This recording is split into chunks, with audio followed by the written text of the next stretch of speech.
Real Madridda bo'linish yuzaga kelmoqda. Xo'sh, sabab nima? Kanalimga obuna bo'ling, hozir tushuntirib o'taman. Real futbolchilari o'rtasida ikkiga bo'linish yuzaga kelgan. Jamoa bosh murabbiydan rozilar va norozilar. Xabi Alonsodan qoniqmayotgan futbolchilar bular: Vinicius, Valverde, Rodrigo, Brahim Diaz, Endrick hamda Mendy.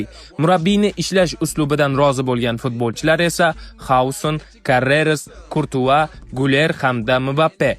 Ayrim manbalar yozishicha, Real Olympiakosga mag'lub bo'lsa, Xabiga chiqish eshiklari ko'rsatiladi.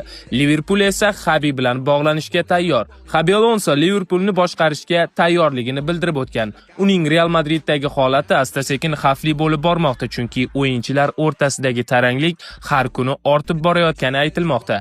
Michael Edwards, Liverpool ijrochi direktori, ancha vaqtdan beri Alonso tarafdori bo'lib kelgan va uni Jurgen Kloppning o'rnini egallashi uchun birinchi raqamli nomzod sifatida ko'rganini aytib o'tdi.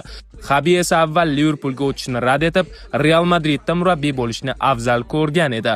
Xo'sh, sizningcha Xabi Alonso Realdan ketishi bu Real uchun foydalimi yoki zararli? Izohlarda o'z fikringiz